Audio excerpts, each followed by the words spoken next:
Hello everyone, നമസ്കാരം. Welcome to Vinee's kitchen. എന്തൊക്കെയുണ്ട് വിശേഷം? നിങ്ങളൊക്കെ സുഖമായിരിക്കണമെന്ന് പ്രതീക്ഷിക്കുന്നു. ഞങ്ങളിവിടെ സേഫായിട്ടിരിക്കുന്നു, കുഴപ്പമൊന്നുമില്ല കേട്ടുള്ളൂ. അപ്പോൾ വീണ്ടും ഞാനൊരു പുതിയൊരു വ്ളോഗായിട്ടാണ് വന്നിരിക്കുന്നത്. അപ്പോൾ രാവിലെ തന്നെ പൂജയൊക്കെ കഴിഞ്ഞു. നമ്മൾ ദേവിയുടെ പൂജയൊക്കെ ചെയ്തു. അപ്പോൾ എന്താ പറയുക, ഒരു ഇങ്ങനെയൊക്കെ ടെൻഷനായിട്ട് കുറച്ച് കാര്യങ്ങളൊക്കെ നടന്നുകൊണ്ടിരിക്കുന്ന സമയം കൊണ്ട് നമുക്ക് കുറച്ച് നല്ല കാര്യങ്ങൾക്കും കൂടിയിട്ട് നമുക്കൊന്ന് ഫോക്കസ് ചെയ്താലോ. ഓക്കെ, നമ്മളുടെ പൂജകൾ, നമ്മൾ ചെയ്യുന്ന കാര്യങ്ങൾ, അപ്പോൾ അതൊക്കെ കുറച്ച് നമ്മൾക്ക് പോസിറ്റീവായിട്ടുള്ളൊരു എനർജി തരുന്ന ഒരു കാര്യമാണ് അല്ലേ. അപ്പോൾ എല്ലാ ദിവസവും നമ്മൾ ആ ഒരു എനർജിയോട് കൂടിയിട്ട് നമ്മൾ കാര്യങ്ങൾ തുടങ്ങുകയാണെന്നുണ്ടെന്നുണ്ടെങ്കിൽ അത് കുറച്ചും കൂടി നല്ലൊരു ഫീലായിരിക്കും. അപ്പോൾ വെള്ളിയാഴ്ചത്തെ പൂജയുടെ ഇതാണ് നിങ്ങൾ കാണുന്നത്, റുട്ടീനാണ് നിങ്ങൾ കാണുന്നത്. അപ്പോൾ ഇങ്ങനെയാണ് ഞാൻ ചെയ്യുന്നത് എന്നുള്ളതാണ് നിങ്ങൾ കാണുന്നത് കേട്ടുള്ളൂ. അപ്പോൾ ഒരുപാട് പേർക്ക് അറിയാം, ഞാനിതെല്ലാം എക്സ്പ്ലെയിൻ ചെയ്ത് തന്നിട്ടുണ്ട്. പുതിയതായിട്ട് കാണുന്നവരോടാണ് ഞാൻ പറയണത്, വെള്ളിയാഴ്ചകളിലുള്ള ദേവി പൂജയാണ് നിങ്ങൾ ഈ കാണുന്നത് കേട്ടോളിൻ. അപ്പോൾ അതൊക്കെ നമ്മൾ ഭംഗിയായിട്ട് ചെയ്തു. എപ്പോഴും ഞാൻ വിശ്വസിക്കുന്ന ഒരു കാര്യം എന്താണെന്ന് വെച്ചാൽ, ശരിക്കും പറയുകയാണെന്നുണ്ടെങ്കിലുണ്ടല്ലോ, നമ്മൾ ഒരുപാട് പേരെൻ്റെ അടുത്ത് ചോദിക്കാറുണ്ട് കേട്ടുള്ളൂ, ഇങ്ങനെ നിങ്ങൾ ദൈവത്തിനെ അലങ്കരിക്കുന്നുണ്ടല്ലോ, ഇതേത് ട്യൂട്ടോറിയൽ നോക്കിയിട്ടാണ് നിങ്ങൾ മനസ്സിലാക്കിയത് എന്നൊക്കെ ചോദിക്കാറുണ്ട് കേട്ടുള്ളൂ. എന്നാൽ സത്യത്തിൽ പറയുകയാണെങ്കിൽ ഈശ്വരൻ സാക്ഷിയായിട്ട് ഞാൻ പറയണ, ഇതൊന്നും ഒരു ട്യൂട്ടോറിയലും നോക്കി പഠിച്ചതല്ല കേട്ടുള്ളൂ. ഇന്ന സ്ഥലങ്ങളിൽ നമ്മൾ അമ്പലത്തിൻ്റെ സൈഡിലൊക്കെ ഉള്ള സ്ഥലങ്ങളിൽ നിന്ന് വാങ്ങിക്കുന്ന സാധനങ്ങൾ നമ്മൾ വാങ്ങിച്ചുകൊണ്ട് വീട്ടിലേക്ക് വന്ന് നമ്മുടെ മനസ്സിൽ എങ്ങനെയാണോ നമ്മുടെ വീട്ടിലുള്ള ദൈവങ്ങളെ ഒരുക്കാൻ തോന്നുന്നത് അതുപോലെ അങ്ങോട്ട് ഒരുക്കണമെന്നല്ലാതെ ഒരാളും പഠിപ്പിച്ചു തരാനോ അല്ലെങ്കിൽ വന്ന് നിൽക്കാനോ അങ്ങനെ ഒന്നും ചെയ്തിട്ടില്ല. മനസ്സിലായില്ലേ? അപ്പോൾ എല്ലാം ഭംഗിയായിട്ട് നമ്മൾ ഒരുക്കി പൂജയൊക്കെ കഴിഞ്ഞു. ഇനി വ്യാഴാഴ്ച വൈകുന്നേരത്തെ കാര്യമാണ് ഞാൻ നിങ്ങൾക്ക് കാണിച്ചു തരുന്നത്. വെള്ളിയാഴ്ച പൂജ ഉള്ളതുകൊണ്ട് നമ്മൾ എല്ലാ വ്യാഴാഴ്ചയും എല്ലാ പൂജാപാത്രവും കഴുകും. ഓക്കെ, അപ്പോൾ എല്ലാ പൂജാപാത്രവും കഴുകുന്നതിൻ്റെ ഒരു വീഡിയോ ആണ് ഞാൻ നിങ്ങൾക്ക് കാണിച്ചു തരുന്നത്. ഒരുപാട് പേരുടെ പ്രശ്നമാണ് ഈ കയ്യിൽ കെമിക്കൽ തട്ടിയിട്ട് കൈ വല്ലാണ്ട് കേടുവരുന്നു എന്നുള്ളത്. കെമിക്കൽ ഇല്ലാതെ ഒരു സംഭവം കാണിച്ചു തന്നാലോ? പുളിയോ അങ്ങനെ ഒന്നുമില്ലാതെ ഗോതമ്പ് മാവാണ് എടുത്തിരിക്കുന്നത്. ഗോതമ്പ് മാവിൽ ഞാൻ 1 കപ്പ് ഗോതമ്പ് മാവിന് 2 സ്പൂണോളം മഞ്ഞൾപ്പൊടി, അതേമാതിരി തന്നെ അതിലേക്ക് ബേക്കിംഗ് സോഡ, ഓക്കെ, അതും കൂടി ഇടുക. എന്നിട്ട് അതിലേക്ക് ഒരു നാരങ്ങയുടെ നീര് എടുത്ത് വെച്ചിട്ടുണ്ട്. ആ നാരങ്ങയുടെ നീരും കൂടി ഒഴിച്ചു കൊടുക്കുക. അപ്പോൾ നന്നായിട്ട് അങ്ങോട്ട് പതയും. എന്നിട്ട് ഇതിനെ നല്ലപോലെ മിക്സ് ചെയ്തിട്ട് 1 മണിക്കൂർ അങ്ങോട്ട് ഫെർമെൻറ്റ് ചെയ്യാൻ വയ്ക്കുക. അപ്പോൾ നമ്മുടെ കയ്യിന് ഒരു ദോഷവും വരില്ല. നിങ്ങളുടെ സെൻസിറ്റീവായിട്ടുള്ളൊരു കൈയാണെന്നുണ്ടെങ്കിൽ പോലും നിങ്ങൾക്ക് ഒരു പ്രശ്നവും വരില്ല. പൂജാപാത്രം തേക്കുക എന്ന് പറഞ്ഞാൽ തന്നെ ഭയങ്കര മെനക്കെട്ടൊരു കാര്യമാണെന്നാണ് എല്ലാവരും വിചാരിച്ചിരിക്കുന്നത്. ഇങ്ങനെ സെൻസിറ്റീവായിട്ടുള്ള കൈകൾ നിങ്ങൾക്ക് വല്ലാണ്ട് ഒരു കെമിക്കൽ ഫീൽ ചെയ്യുന്നുണ്ടെന്നുണ്ടെങ്കിൽ ഇതുപോലെ ഒന്ന് ചെയ്ത് നോക്കൂ. എന്നിട്ട് ഈ മാവിനെ നമ്മൾ ഏത് പാത്രമാണോ നമ്മുടെ പൂജാപാത്രം വൃത്തികേടായിട്ടുണ്ടാവുമല്ലോ അത് കഴുകണതിലേക്ക് ഇതുപോലെ തേച്ച് നമ്മൾ പിടിപ്പിക്കുക. ഓക്കെ, നല്ലോണം ഇതുപോലെ തേച്ച് പിടിപ്പിച്ചിട്ട് 1 മണിക്കൂർ ഇങ്ങനെ നന്നായിട്ടൊന്ന് തേച്ച് പിടിപ്പിച്ചിട്ട് എല്ലാത്തിനെയും അങ്ങോട്ട് വയ്ക്കുക. ഒരു ടെൻഷനും വേണ്ട. എന്താ പറയുക, ഭയങ്കര പ്രഷർ കൊടുക്കുകയോ അങ്ങനെ ഒന്നും വേണ്ട. സത്യത്തിൽ നിങ്ങൾ ട്രൈ ചെയ്ത് നോക്കേണ്ട ഒരു കാര്യം തന്നെയാണ് ഇതുപോലെ എല്ലാവിടെയും എല്ലാ ഭാഗത്തും നന്നായിട്ട് തേച്ച് പിടിപ്പിക്കുക. നന്നായിട്ട് തേച്ച് പിടിപ്പിച്ചിട്ട് 1 മണിക്കൂർ വെക്കാൻ നോക്കുക. ഈ മാവ് 1 മണിക്കൂർ പുളിപ്പിക്കണം എന്നുള്ളത് ഒരു ഭാഗം, തേച്ച് പിടിപ്പിച്ചിട്ട് ഇത് ഒരു ഭാഗത്ത് പിടിപ്പിക്കണം, അതായത് 1 മണിക്കൂർ വെക്കണം എന്നുള്ളത് വേറൊന്ന്. അതല്ലാതെ നമ്മളിപ്പോൾ പെട്ടെന്ന് കെമിക്കലാണ് യൂസ് ചെയ്യണമെന്നുണ്ടെന്നുണ്ടെങ്കിൽ ചടചടയെന്ന് ചിലപ്പോൾ കാര്യങ്ങൾ നടക്കും. പക്ഷേ നമ്മുടെ കയ്യിന് അത്രമാത്രം പണി ആ സമയത്ത് കിട്ടുകയും ചെയ്യും.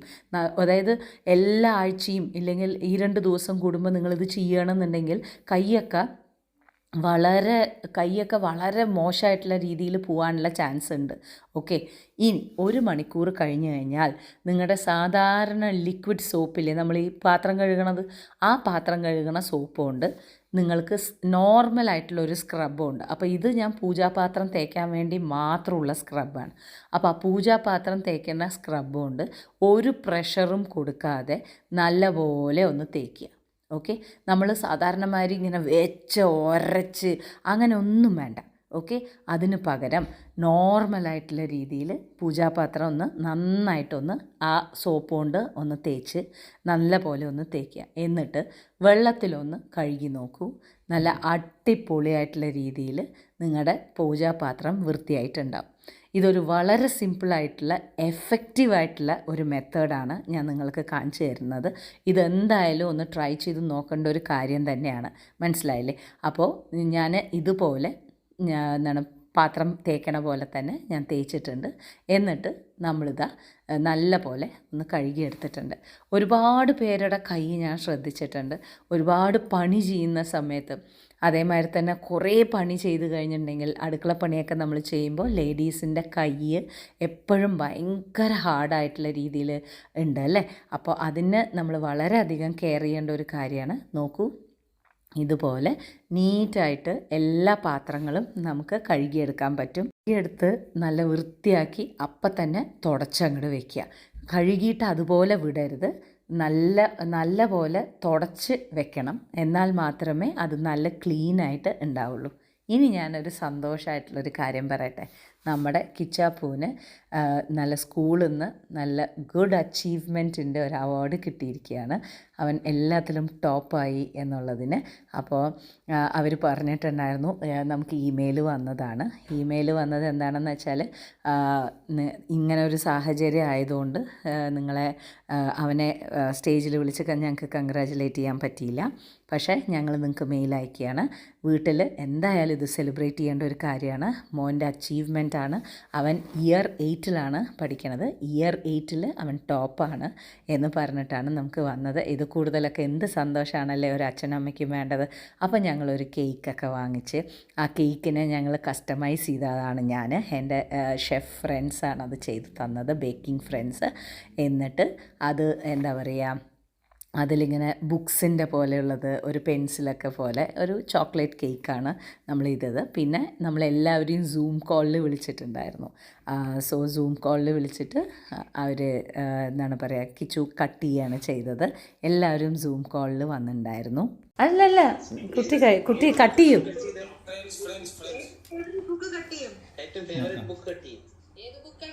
French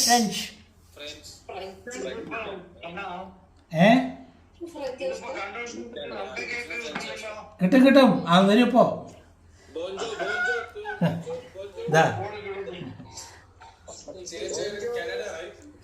congratulations. God bless you, God bless you. ഇനി രതീഷിന്റെ വക ഫ്രഞ്ചില് ഉപദേശം. ബോജോ ബോജോ കിച്ചു ബോജോ.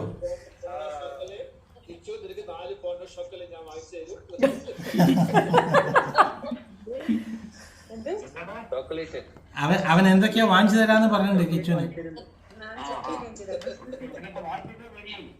അതെ, ഇനിയിപ്പോ നാട്ടിലേക്ക് വരണം. ഇനിയിപ്പോ ഇതൊക്കെ കിട്ടണമെങ്കിൽ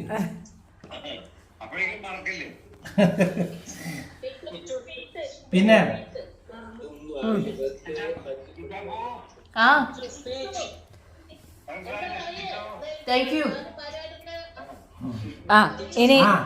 ഇനി കിച്ചു പറയാനുള്ളത് പറയൂ. എങ്ങനെയാണ് ഇത് കിട്ടിയെന്ന് പറയൂ.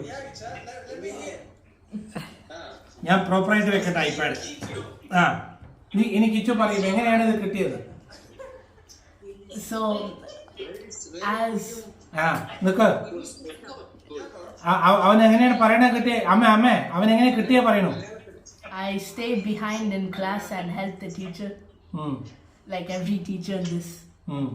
So that's 6 in each. അപ്പോൾ സൂം കോളിൽ എല്ലാവരും വന്നിട്ടുണ്ടായിരുന്നു. കുട്ടിമാമ, രതീഷ് കാനഡയിൽ നിന്ന്, കുട്ടിമാമയും അമ്മയൊക്കെ നാട്ടിൽ നിന്ന്. ഞാൻ അച്ഛനെയും അമ്മയും വിളിച്ചിട്ടുണ്ടായിരുന്നു ബോട്ടമിൽ. പിന്നെ മനു ജോയിൻ ചെയ്തു. അതേമാതിരി ഇവിടുന്ന് കണേട്ടൻ്റെ ബ്രദർ എല്ലാവരും ജോയിൻ ചെയ്തു. അങ്ങനെ ഒരു ചെറിയ നമ്മൾ മാത്രമായിട്ടുള്ള ഒരു സെലിബ്രേഷൻ.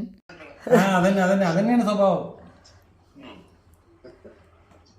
അപ്പൊ അങ്ങനെ എന്തായാലും മറ്റാ മിസ്സിസ് വൈറ്റിന്റെ കിട്ടാൻ പറഞ്ഞാൽ അതൊരു വലിയൊരു സംഭവം. സത്യം, അവര് ഭയങ്കര സ്ട്രിക്റ്റ് ടീച്ചറാണ്.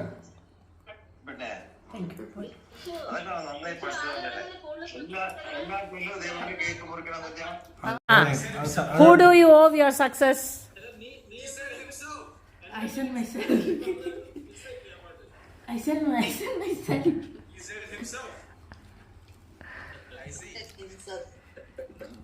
Which subject did you eat then? അയ്യോ Science. സയൻസ് അരച്ച് കലക്കി കുടിക്കുക പറയില്ലേ? Who is your model who is your role model അച്ഛമ്മ ചോദിക്കുന്നു. Role model. Who is your role model?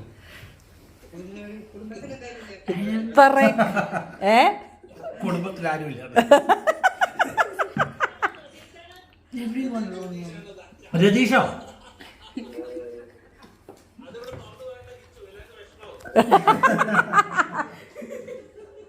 Everyone. ഇവൻ വെറും പൊളിറ്റീഷ്യനാണ്.